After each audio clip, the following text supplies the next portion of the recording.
야, 나 전에 시험이야. 나 드린데야. 가르쳐야 했으나.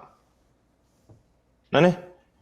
시진 동작에 왜게这些个 나로네. 好，那今天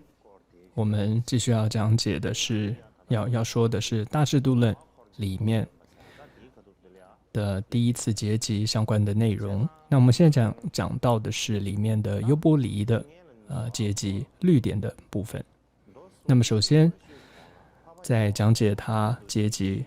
的内容之前，想要讲一下优波离的故事。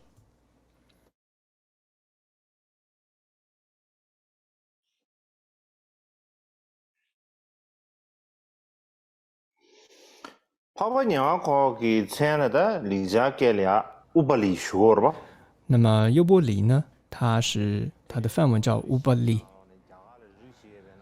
那么它是这个种姓当中的最低下的这个种姓首陀罗，然后他的工作是这个剃发师。那这是一个日本的一个塑像哦，就来自日本的这样一个塑像。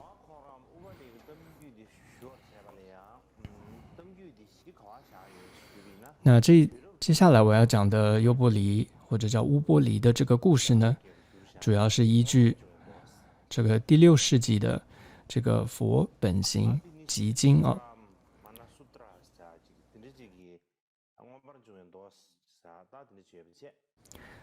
就这部集经当中的这个优波离因缘品，这个当中的第53品。还有54品啊，这几品当中的内容，还有就是依据了这个根本说一切有部破僧事当中有关优波离的一些故事。那么优波离呢，在他没有出家之前，那么他是一位这个剃发师。那由于他的这个理发的手艺特别的好，而且他非常的细心，所以呢，他也就成为了这些世家贵族还有这些王子们的可以说这种御用的这个理发师。而且他曾经呢也帮佛陀，就当时这个悉达多太子这个理发过。之后呢，佛陀就成道。然后几年之后也回到了这个迦毗罗城。那么这时候呢，这个优波离他的母亲就牵着这个优波离他这时候年纪很小，就是总之牵着他的手就是他很年轻，就牵着他的手，总之去见佛陀。所以他也再次有机会去为这个佛陀呢这个理发。所以这次对他来说呢，就是一件不容易的事情了，因为现在佛陀已经不一样了，他是一位这个证悟的这样的一个的佛陀了，也是受到众人的尊敬了。而他自己呢，却是这个4种种姓当中可以说最为低贱的这种首陀罗的种姓，所以他心中其实是很担忧也很畏惧的。总之呢，他就带着很敬畏的这种心在帮这个佛陀的理发。总之这时候他的母亲呢也在旁边就请示这个佛陀，就跟佛陀说，这个世尊优波离他这个理发的手艺还可以吗？佛陀就说，他手艺非常的好，但是呢，他理发的这个时候，他的身体呢，放得太低了一些。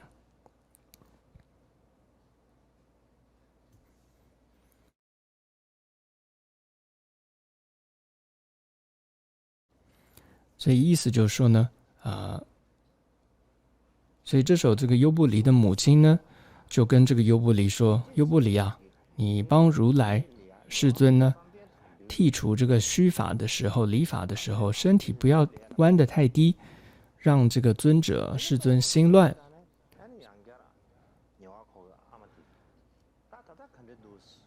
然后这时候优波离一听，他就身体就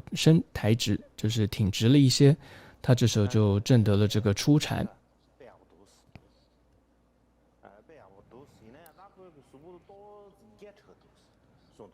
那不一会儿之后呢，这个优波离的母亲他又问这个佛陀说：“世尊，那现在又怎么样？”那佛陀又说：“现在理法也理得不错，但是现在呢，优波离的身体又太直了，太痒了。”那这时候听完优波离的母亲又跟优波离说：“优波离啊，你为世尊剃发的时候，身体不要太痒，令尊者心乱。”所以听完之后呢，优波离又调整了身体姿势，又得到了二禅。那接着优波离母亲又问佛陀又怎么样？世尊说也很好，但是呢，优波离呢这个呼吸入息的时候，这个稍微太多了一些，因为理发这个靠佛陀很近吧，所以这时候母亲呢又对优波离说：“哦，你呢这个你不要紧张啊，那个可能呼吸的太急促了，所以放轻松吧。”所以这样母亲一对优波离说完之后，他又得了第三禅。那接着母亲又不久之后又问佛陀说：“世尊啊，现在优波离的手艺怎么样？”佛陀说：“他不错，但现在呢，刚刚入息好多了，但现在出息呢稍微又多了一些。”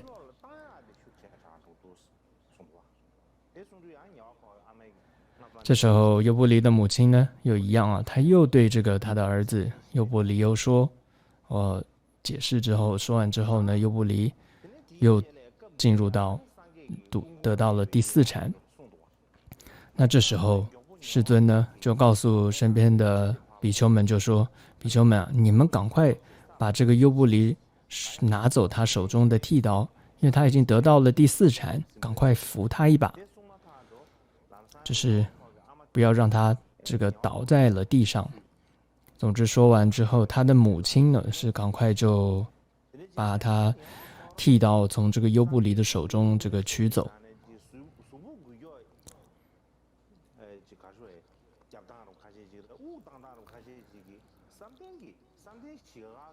所以你可以看到，就是他在为佛陀理法的这个过程当中，他就透过佛陀的这样一个指导，他就竟然得到了四禅的这样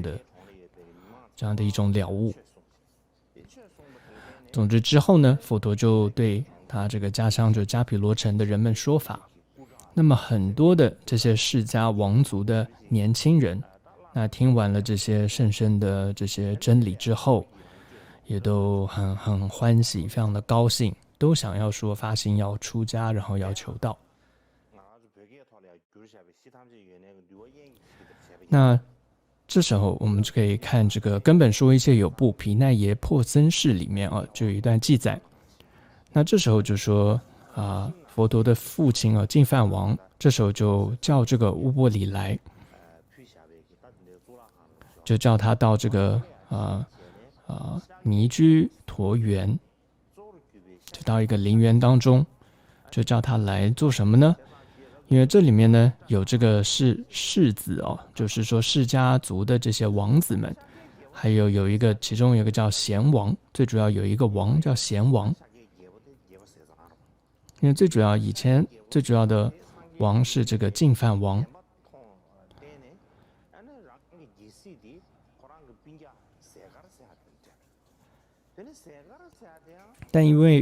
但后来净饭王把王位给了这个白饭王，但后来呢，白饭王又把这个王位给了胡饭王，但后来胡饭王又给了这个甘露饭王，但后来甘露饭王呢，他也这个了悟了真理吧。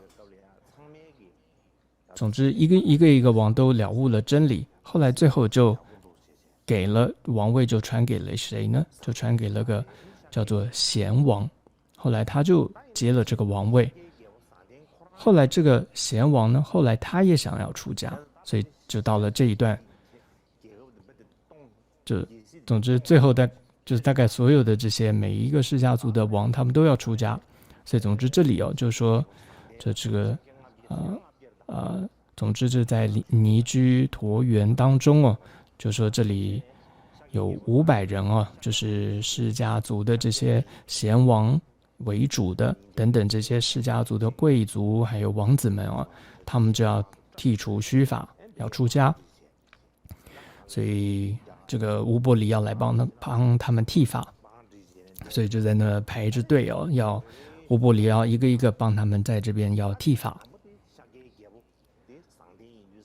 那么首先第一个呢，就是这个贤王嘛，所以乌波离这时候正要帮这个贤王剃发的时候，就乌波离很难过，他就哭了。然后这时候贤王就看到了，他就因为平常他们都很熟的，因为乌波离总是会为这个贤王剃发的，是很熟的。他就问乌波离说：“你为什么今天这么难过，一直哭着呢？”这乌波离这时候他就跪下来了，他就跟这个贤王说：“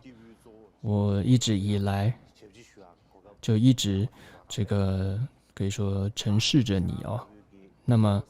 现在呢，你这么好的一个国王，你也出家了，那我等于是没有这个医护了。那以后如果是来了一个不好的国王的话，那我宁愿死了，也。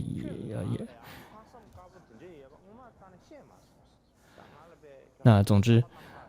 他总是非常的难过。那这个贤王听了之后，他说：“我也不知道，原来你对我是这么的这个有这样一片诚心他说：“你不用难过的。”所以总之，他就继续呢帮这个国王剃头。那这时候，贤王就跟其他人就说：“你铺着一块白色的这个毯子。”然后他就跟其他那500位的这些世子世家的这些王子就说：“你们好好听我说这个乌波离过去就一直照顾着我们，为我们这个剃发。他呢是很贫穷的一个人。那你们这所有的这些世家的王子们，你们身上现在有什么样好的衣服好的这些财宝还有什么样的这些庄严等等呢？总之，所有的这些装饰首饰所有这些东西呢，全部你们现在都放到这个白色的这一块这个布上。我们现在呢都要出家去了，所以这些我们在家的这些俗服呢，这些庄严璎珞都没有用了，我们都全部都给乌波离吧。所以这个贤王他一说完之后，哇，这500位全部都给了。当然不是脱光都变得赤身裸体，不是的，还是有穿的衣服。总之说，其他的那些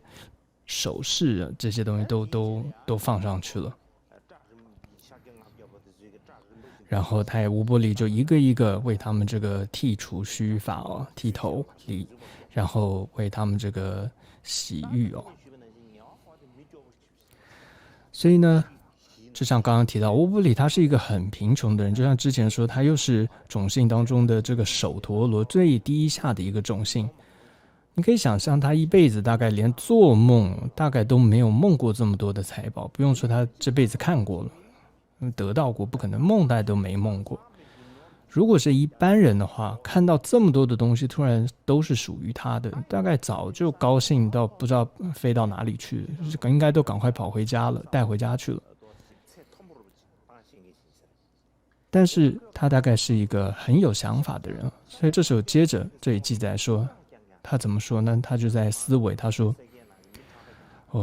这500位世家的王子是这么的尊贵，像是有这样子的贤王，还有这些王子，他们舍弃了他们的国家，舍弃了他们的这些妻子、珍宝、衣服等等，出家。他就想说，那更何况是我这样子的一个卑族哦，我还贪着这些东西有什么意义呢？接着呢，他又用他的右手就趁着他的这个脸颊，就总之趁着他的这个脸啊，他又在想，如果我不是这样的一个卑贱的这样一个身份，那我大概就适合出家吧，就得阿罗汉果。所以大概那时候，之前我们大家也讲过吧，就是有时候就是因为有时候你的身份你是不能够修行的嘛，所以他说如果我不是这个的话，大概就可以出家可以修行了吧。总之他也在思想这个到底该怎么办。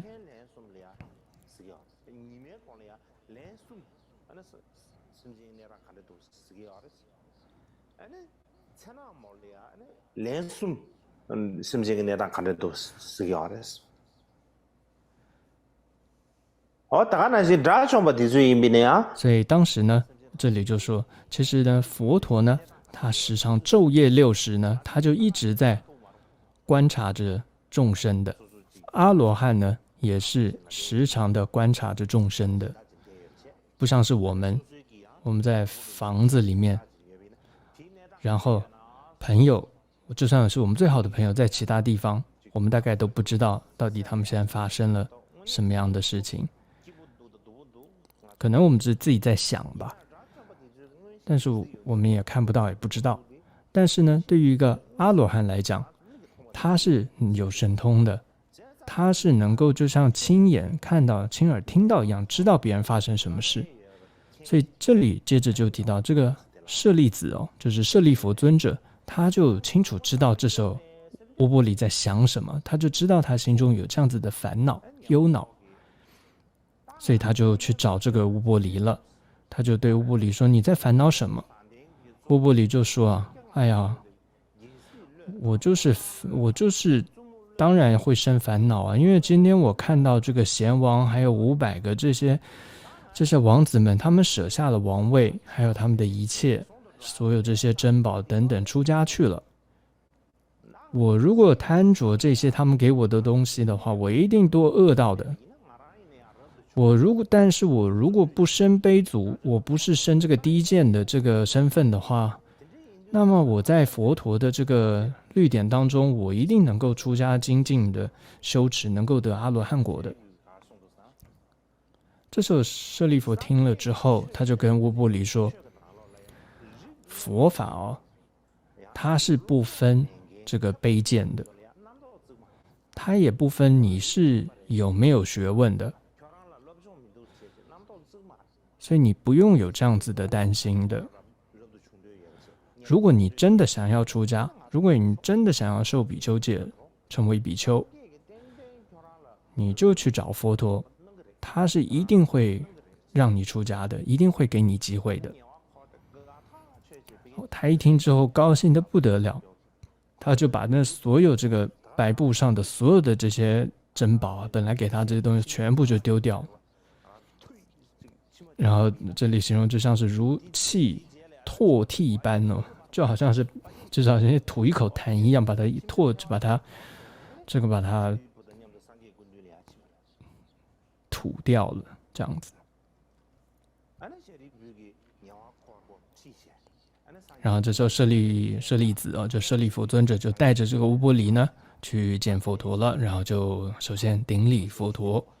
然后舍利弗就把情况就跟佛陀说了，这个乌波离想要出家，想要成为比丘，请这个世尊佛陀慈悲，让他出家。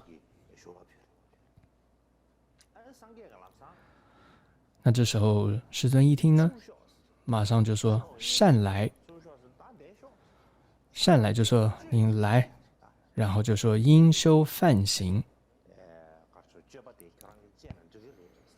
就说你是可以修梵行的，你来吧，你可以收犯行。就一说这样子的几句话之后，乌波离怎么样呢？他马上自然的就须发自落，就是说他自然的没有人去剃他的头发，他自然就须发自落，然后自然的法服着身，就自然的他的这个僧服就穿在他的身上了。然后呢，感觉上他就已经是出家了7天的这样的一个出家人。一般我们说一看到刚出家的一个人会看，哦，这个人好像一看就是刚出家的，就是一看就你知道一僧服好像都不太会穿，他不是。就当下你就看到，就看他似乎就已经是出家7日的这样的一个出家人。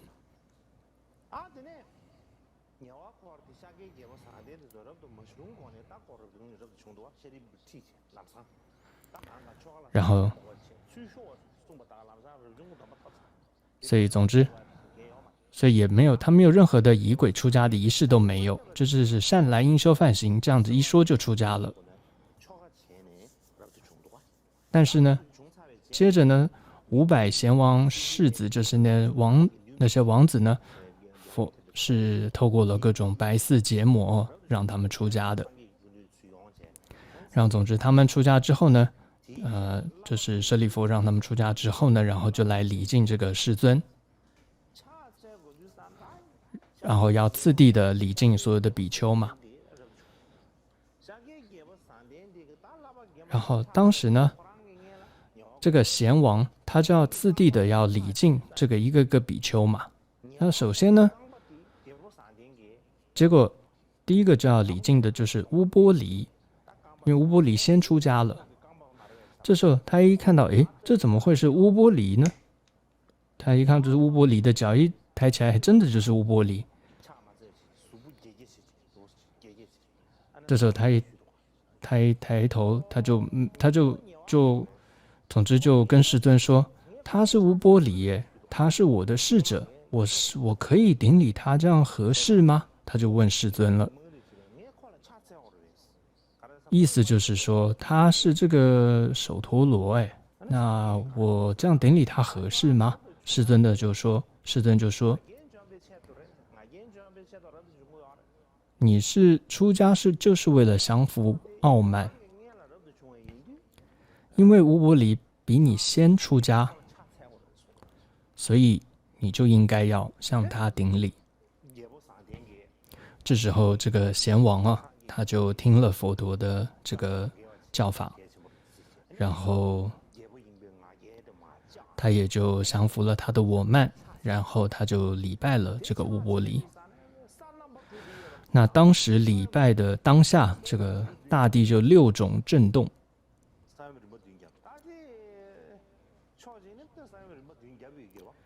那大概真的是这样子，有大地6种震动吧。但另外一方面来讲，但这是一种象征吧，因为一个国王礼拜了一个这个贱民首陀罗族的这样的一个事情，大概是印度这个历史上可以说从来没有发生过的一件事吧，这么从来没有发生过的一件事情，所以震惊，这么震惊的一件事情吧，所以用这样6种震动来做比喻吧。然后接着，总之这个贤王呢，然后总之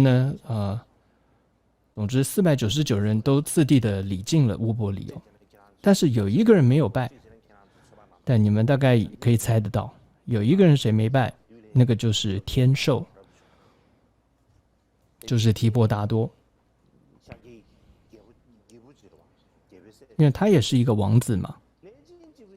就是提婆达多他没有拜乌波离。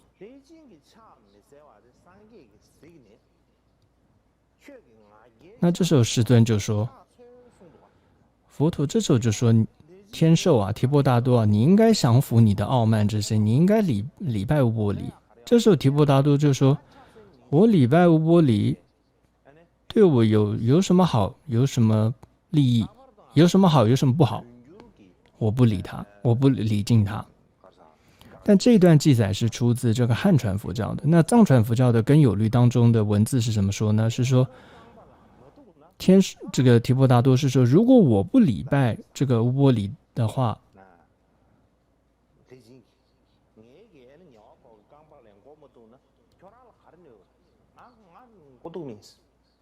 就是说对他有什么损失这样子，就对你有什么损失这样子。所以总之反正呢，就是对佛陀你有什么损失，反正就是他那时候就是不喜欢佛陀吧。总之当时佛陀刚回到这个，你可以想象刚回到这个他的家乡，大家都是这个很尊敬佛陀的，但这时候就是天寿提婆达多他是第一，就是最先这个破佛，就是说违背这个佛陀，就是第一次违背佛陀，最先违背佛陀就是从这时候开始。总之接着呢，就是这些比丘就看到说，这个贤王还有这些他礼敬，就贤王礼敬了乌波离之后，不是有大地6种震动吗？所有这些比丘们啊，他们就心中很怀疑说，为什么会有这样大地6种震动啊？然后他们也就请问佛陀说，到底是什么样的因缘？那佛陀也就有回答过去有什么样的因缘，但因为时间关系，这次就不多说了哦。总之呢，这样的一个优波离尊者，他是这样的一个最低下的种姓，那后来这样子的出家，然后出家之后是严守戒律，而且他从未触犯过任何一条戒律。后来佛陀就赞扬他是僧伽当中持戒第一的，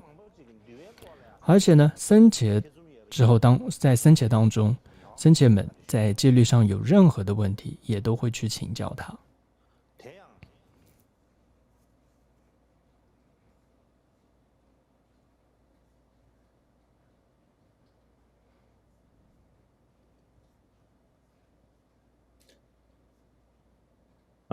这样的人为啥？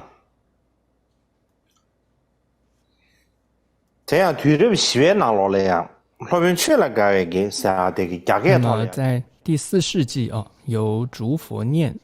传译的这个增一含经当中呢，有提到这么几句话，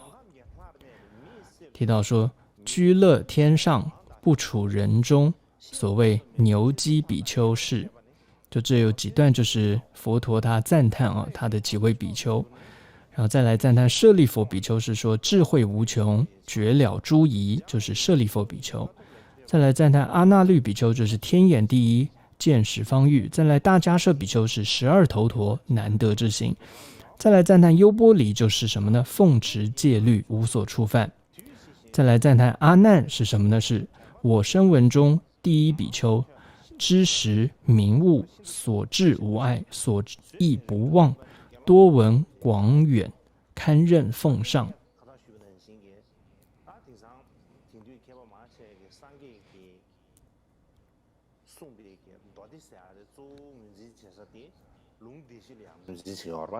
所以就像之前我已经说过就现在很多的学者都说，其实佛陀很重要的这样的一个依据的原点就是阿含，但是这在藏文并没有翻译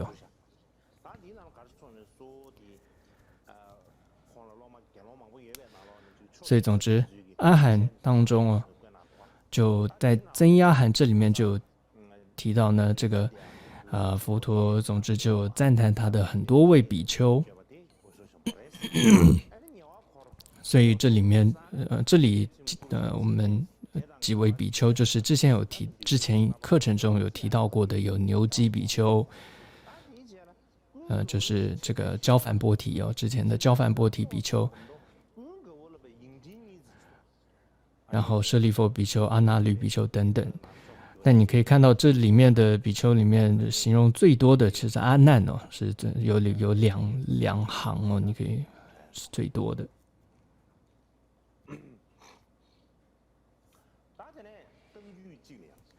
那另外一个故事跟优波离有关的是什么呢？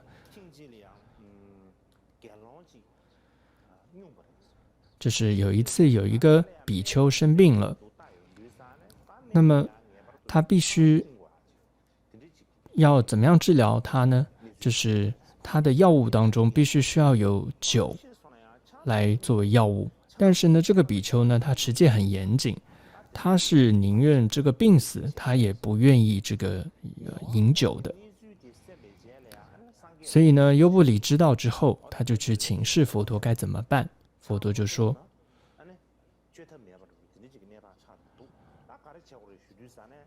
那佛陀就说，如果说是为这个病人，他如果需要饮酒才能够治疗好的话，那么是可以开许的。总之细节这里就不多说。总之呢，后来呢，优波离呢，他就拿着这样的一个酒，就治疗好这个生病的比丘，而且也为他这个说法。后来这位生病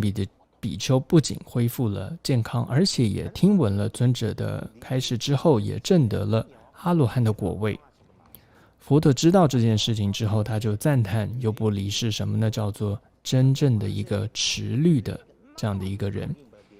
他不仅仅是自身能够严持戒律，而且他也懂得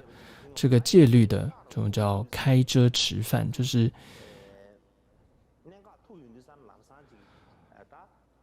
是很有智慧哦。什么时候该怎么做，就是什么时候是可以开许的，什么时候是可以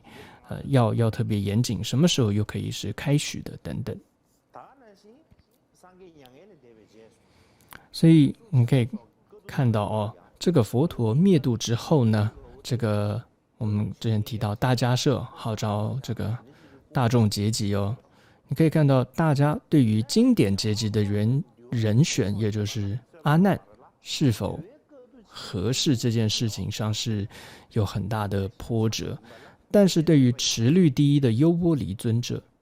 是非常顺利的，大家都同意，就让他上了法座，让他诵出了律藏，而且他登上了法座之后，非常详细的就讲出了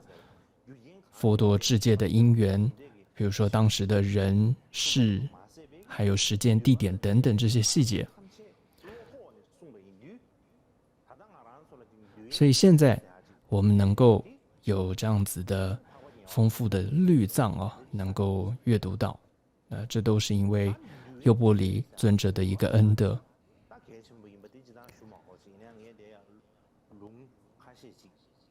所以希望大家知道律藏真的非常的重要。但是我这里还是引据一些经典当中的一些话哦，来告诉各位说它的重要性。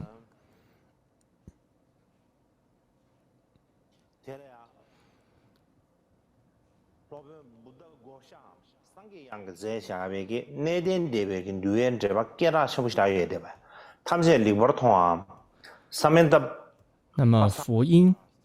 论师所撰写的这样一个上座部的一部著作叫《善戒律毗婆沙》，就是毗尼藏者是佛法授，毗尼藏著佛法义著。就是毗尼藏呢，就是律典啊，律是佛法的寿命，毗尼藏只要驻留佛法就驻留。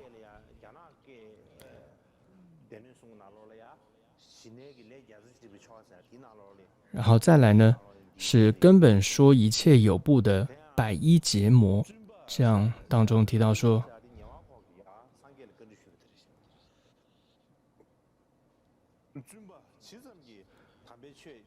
那么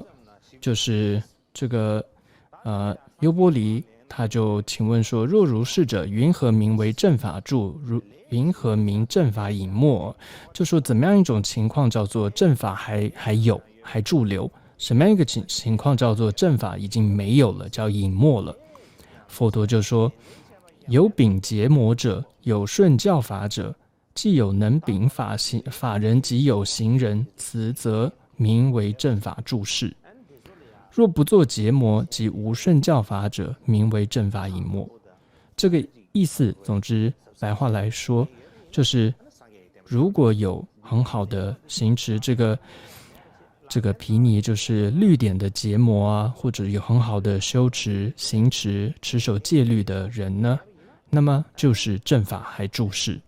相对的，如果没有修持这个戒律的结魔跟行持戒律的人呢，就正法就隐没了。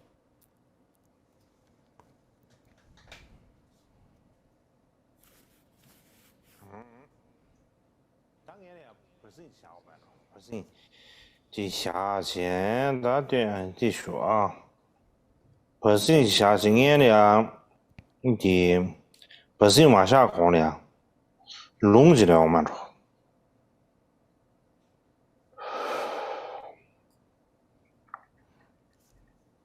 在休息之前，我先要给一个口传，就是这个怀社的祈请文的一个口传。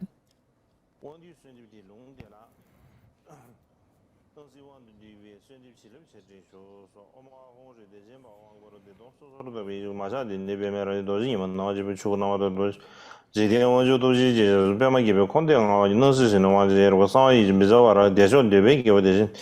嘛绿几个亿就是这么秋冬夏天我就这种网子多几包，我看这个那多年吧，这边你多是贵啊，也是俺们送给这个说，这嘛别空调样的实际上要这边多是下午这么多人那边我都这个叫，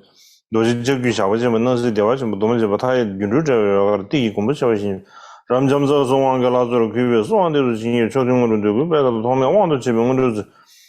这把了这3月大准备设计了，人民币别吧，说他们看啥虽然说的网给里面去的上面这不对没说，他们了这里下吧，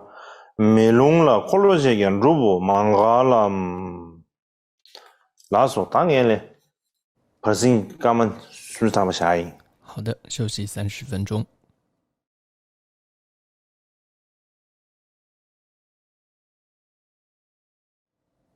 大的呢，想不了，我对你说这吧啦。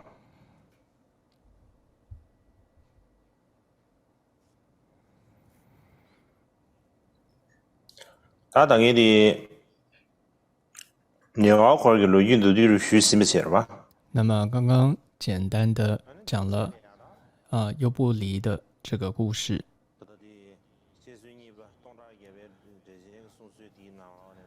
那么我们回到《大智度论》里面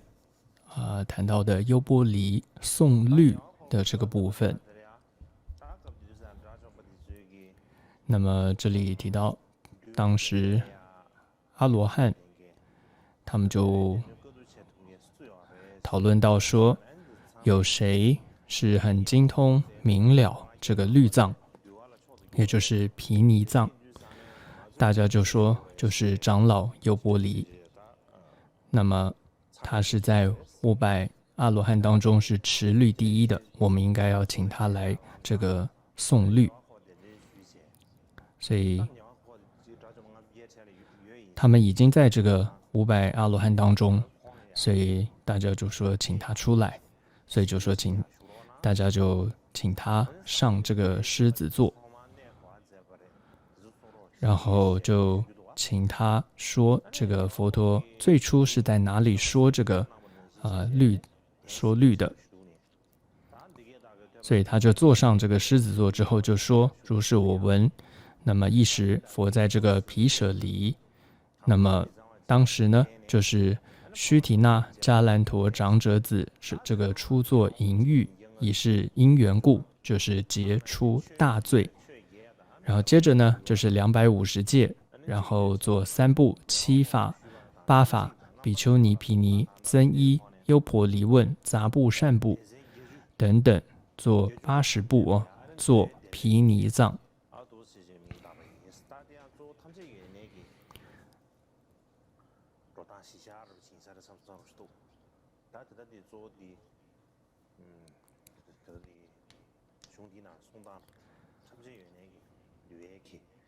남자 제당 내전 주당 대시샤랍 진사래 다 되는 숨디 다 대다로 되는 숨이 거두 제 심베제래야 아니 사당 아니 뒤당 루당 아니 함몰라서 버디 주기 최배치라 나서 那么托在总之呢，结集了这样子的三法藏之后呢，三藏之后呢，天神龙还有天女，他们就做了种种的供养，然后散花等等，然后就说了一个偈言，就是怜悯世界故，然后集结三藏法，实力一切智，说智这个无明灯等等。那这就是大智度论里面的优波离颂律的部分。然后接着呢，就是佛祖统计这样一部著作当中有一段记载，里面呢就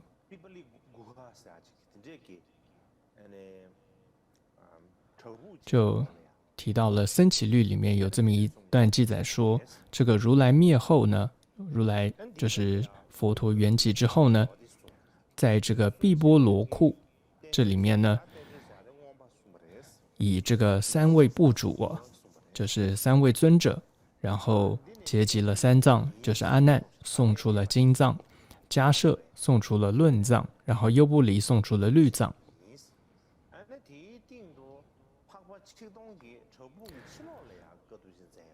然后再来还有1000位贤圣呢，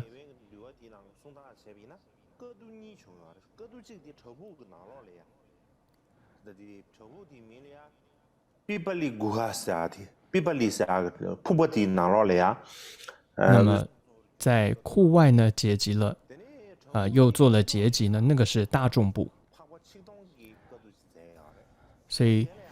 依照这个说法呢，就是在这个毕波罗库里面做了三藏的结集的，这个是上座部。那么在库外做的这个库洞外面做的这个结集，1000贤圣做的这个结集是大众部。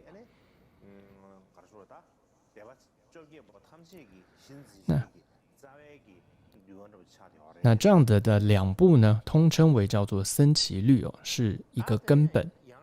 有这样一个说法。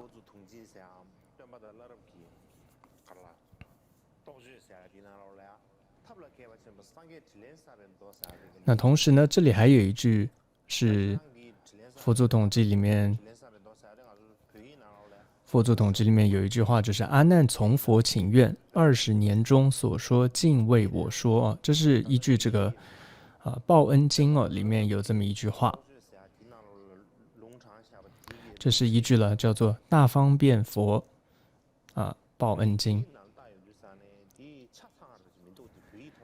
那这部经呢是有翻译到这个藏文的，当时是由中文翻成藏文的，但是我比对了中文之后发现并没有完全翻译成藏文，所以今天呢这一次我又再一次的再把它重新翻译过，所以这里再给大家看一下，就这句话它的前后的原文就是佛祖统计刚刚里面引用这个报恩经里面的这句话，我就再看了汉文的大方便佛报恩经里面，又再把它重新翻译过来。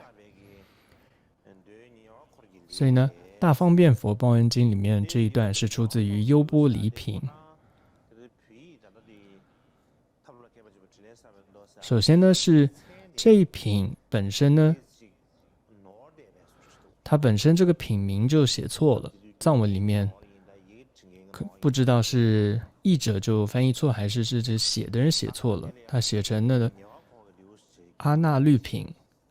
应该是优波离品，他写成了阿那律品，总之是应该是优波离品。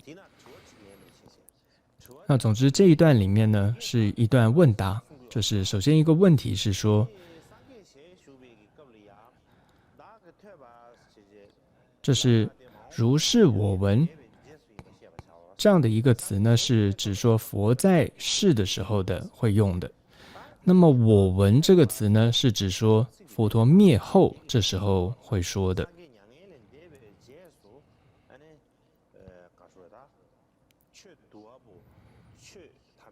那么，所以呢，就这个传法藏者，就比如说集法藏的人呢，就会说我闻，会用这样的一个词哦。那么，那我们会说阿难呢？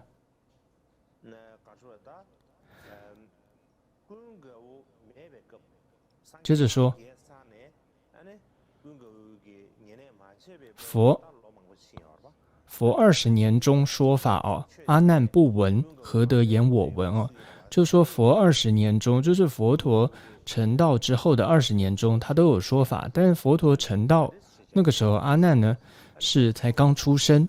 那个时候怎么可能阿难会听闻到佛陀说法呢？那段时间，那佛陀那段时间说的法，阿难并没有听闻嘛，阿难不闻。那他怎么后来这里他说他可以说是如是我闻，或者他可以说是我闻我听闻过呢？那这里的回答是说有几种，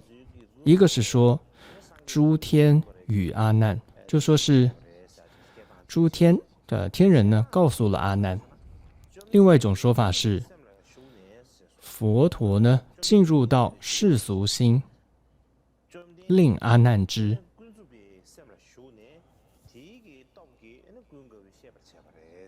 这是佛陀进入了禅定，然后呢令阿难知。再一种说法是从诸比丘边闻，就是阿难他听闻其他比丘而知道的。再来就是之前课程中有提到有讲过，就是阿难当时要当佛陀的侍者的时候，他有跟佛陀谈了一些条件啊，其中就是说有几个条件啊，就是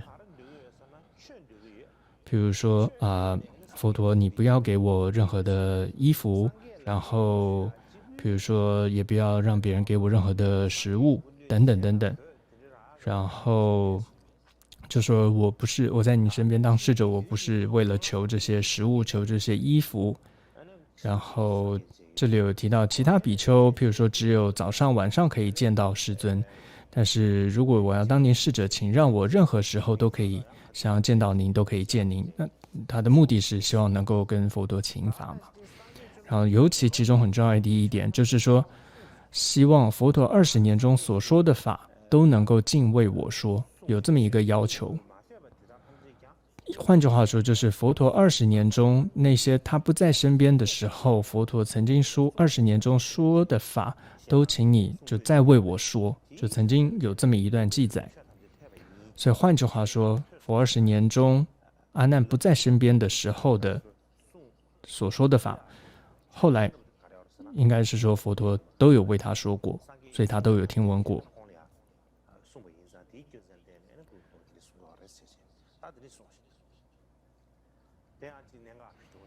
所以我觉得这也是一个重点啊，所以在这里就跟大家说一下。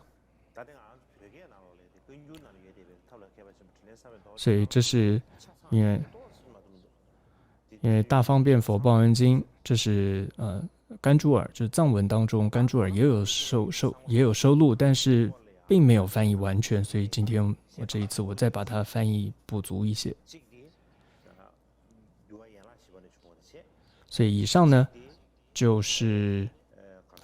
我们这一次从这个四分律当中，还有从这个大智度论里面来看这个第一次结集的内容。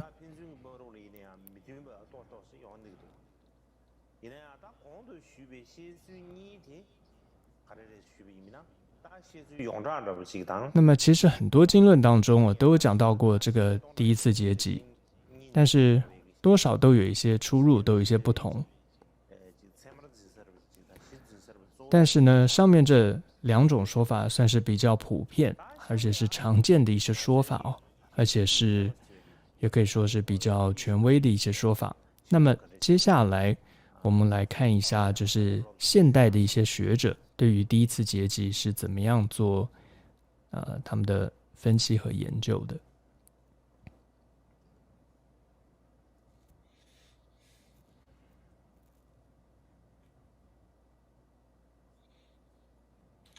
다 등뒤 개배 시주들이야 디링대 쉬야대 된신 숨게 도는 쉬야이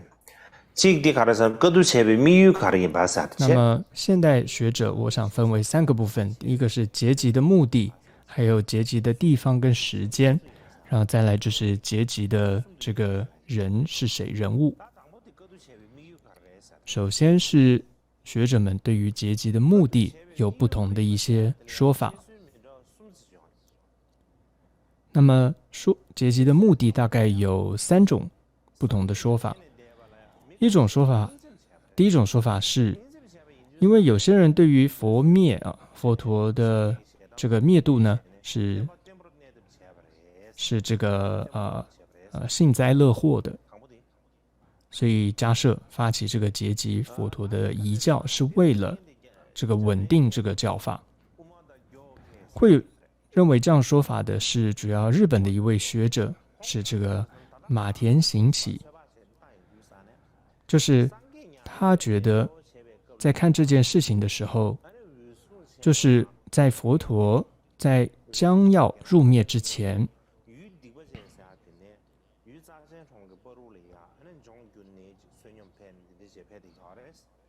然后总之在那之前，大迦摄他就已经在带着500位比丘就在这个波罗城还有居士那罗当中，然后经典里面也有记载。总之，佛陀入灭之后当时大迦摄正经过这个波罗城往居士那罗的途中，就遇到了一个手持着莲花的外道。那至于这个外道也有不同的说法，一个法国的学者叫做拉莫特，他认为说这个外道呢是一个裸形外道。总之呢，这时候大迦摄遇到了这个外道，他才知道佛陀已经圆寂了7天。然后接着就这个马田行起他的形容就是说，这时候僧众当中这些断惑的僧众，他们就能够这时候能够观察诸行无常，然后就安住。但没有断惑的就非常的悲痛，就这时候就失声痛哭。然后这时候大迦摄就开导大家说诸行无常等等这些道理。然后这时候就有一位比较年长的老比丘，他也是比较晚才出家的一个老比丘。那针对这一点，也是马田行起他这里也附注他就说法国的一个就刚刚的那位学者叫拉莫特，他就说呢，有一个叫这个老比丘就是叫须跋陀的比丘，他认为佛陀的圆寂他是很高兴的。总之这个老比丘就对大众说，佛在世的时候呢，我们都受到这个戒律所约束，是不自由的，但从今以后我们呢就可以自行其事了。所以呢，他是认为佛陀灭度了是欢喜的事情。大迦摄看到了这样的情况，就说佛陀才灭度7天，就有这样子愚痴的比丘说出这样子愚痴的话，如果时间再过得更久，那犯戒的事情不是会变得更多吗？所以他这样说了，他就说出这样的话。他就想，我们应该趁现在还有这些佛陀直传弟子的时候，还在世的时候，我们就应该集会，然后来确定佛陀的遗教，避免在未来会有各种的这种邪说出现混乱这个佛陀的这些戒律。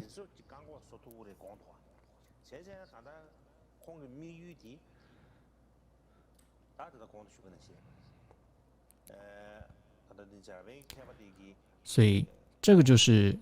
以上这一段就是马田行起他的一个看法，就是因为在僧众当中，就是有人对于佛陀灭度这件事是幸灾乐祸的。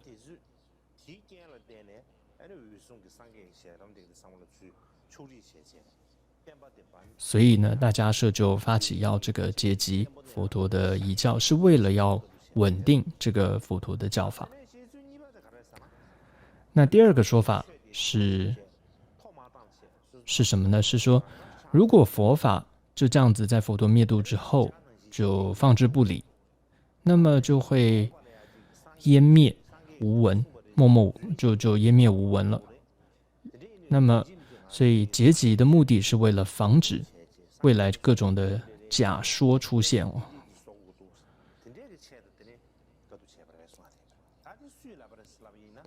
那这是日本的平川章这位学者他的一个说法，所以他是这样认为的。他说佛陀入灭之后，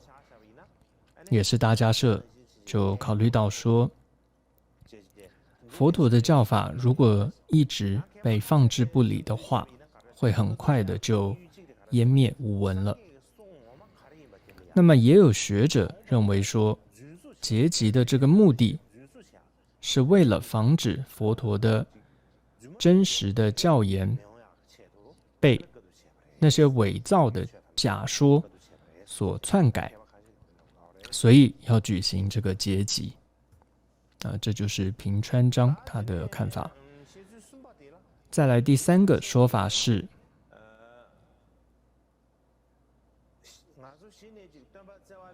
有人呢认为说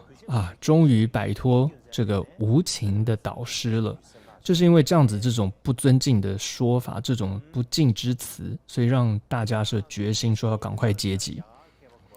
是谁有这样子的说法就是这个说法就是印度的学者戈耶尔，因为他看了这些经典的记载之后，他就发现就是这个叫做须跋陀的这个比丘，他那时候就在知道，他就在这个比丘的大众中，他就在那边劝说那些很伤心的比丘们，要他们克制他们的情绪。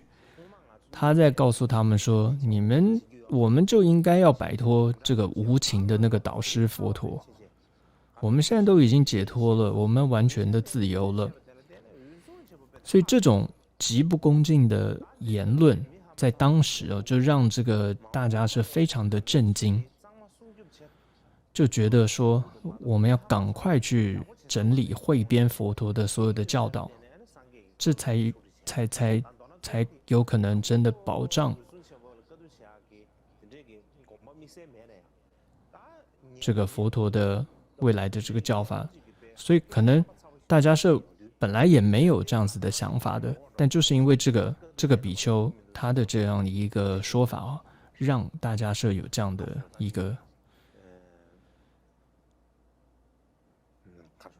这种警觉之心，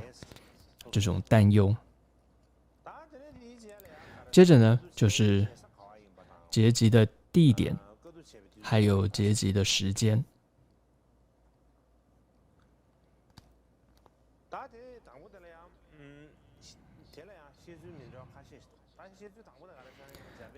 这也有不同的说法。第一个说法是，也是马田行起这日本学者说，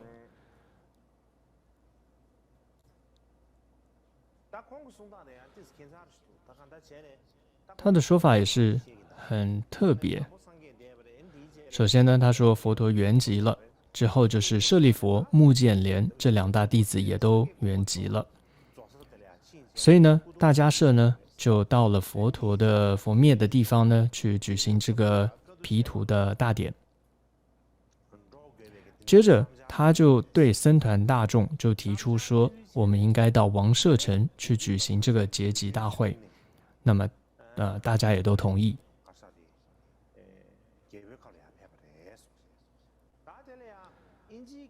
那这时候这个有一位英国学者叫做安东尼沃德尔，他就提出说，为什么是王舍城？他认为说，因为有学者认为说，那时候只有大城市呢，因为只有这个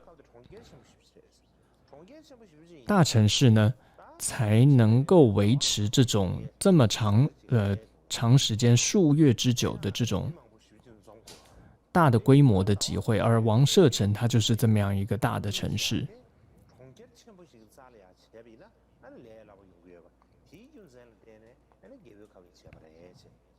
所以呢，学者们认为说，这是为什么阶级会选择是在王舍城。所以总之呢，马田兴起呢，他就也提到说，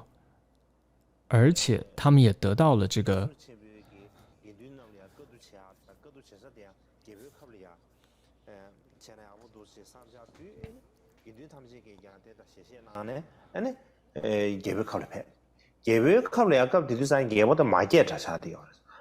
当时的那个王舍城呢，是这个由阿舍世王这个在管理。阿舍世王后来也是护持佛教的，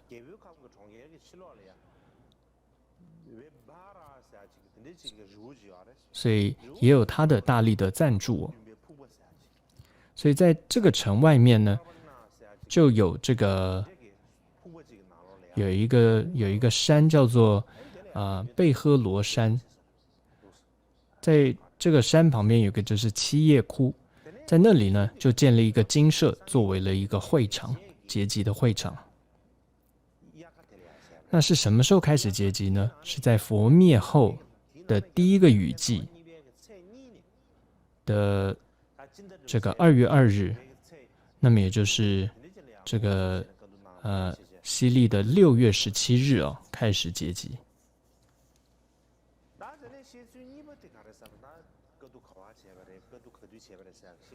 那么第二个说法是，这是印度的学者戈耶尔他的说法，他是引用了另外一个学者叫做达多的一个学者所说的他说依据达多的说法，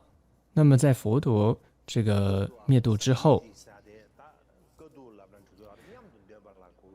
那么当时有4次的结集，佛陀去世就是圆寂之后有4次的结集，那4次的结集就是4次的合诵结集，它其实就标志了佛教发展的4个阶段，最开始的4个阶段。尤其按照了巴利语的传统，第一次结集呢是在什么时候？就是在佛陀圆寂之后。在哪里？就是在王舍城。然后是由谁赞助呢？就是由刚刚提到的阿舍世王赞助。在什么时候？在雨季安居的期间，是在佛陀涅槃后的3个月。因为呢，佛陀涅槃呢是在2月，然后雨季安居呢是在4月开始，然后那么合诵就是结集呢，就是在5月。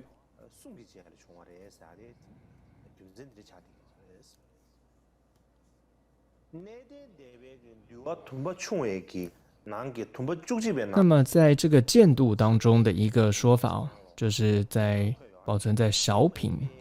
的总是建度当中的一个说法传说，还有依据这个导史还有大史的说明，还有一些这个中国朝圣者这些游记中，比如说大唐西域记，然后易经的发现等等这些大师们的这些游记中的记载都认为是有这个有第一次结集的，所以这是一个可信的一个历史的事实。接着第3个说法，就是那个法国的叫做拉莫蒂，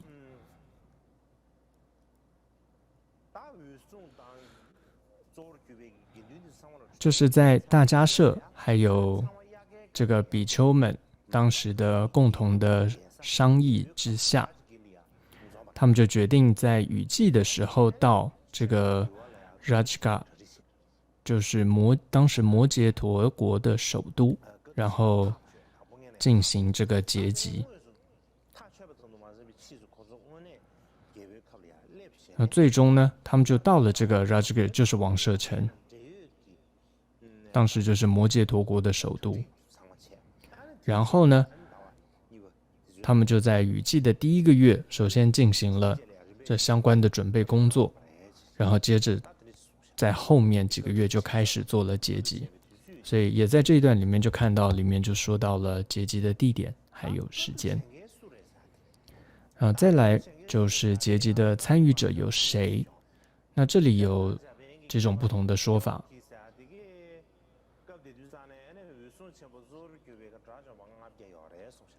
那马田行起呢，认为是有500大阿罗汉，然后那么拉莫蒂认为说是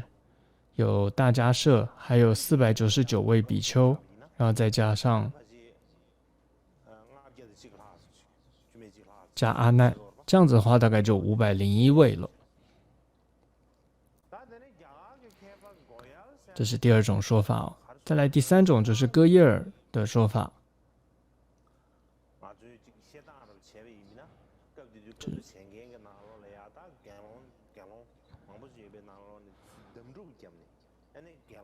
那么一般认为呢，选出的比丘数目是有500位，因为本来比丘是有很多的，但选出来是有500位。这一般的说法是这样。然后呢，最开始里面并没有包括这个阿难，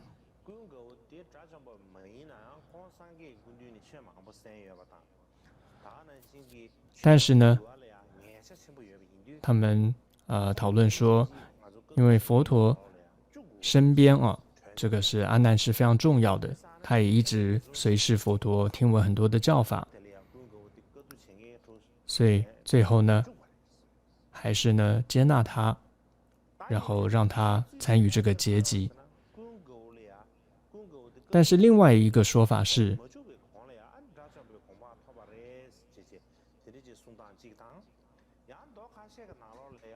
他是在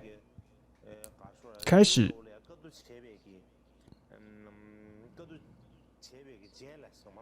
一种说法是，他在开始之前他不是阿罗汉；还有一种说法是，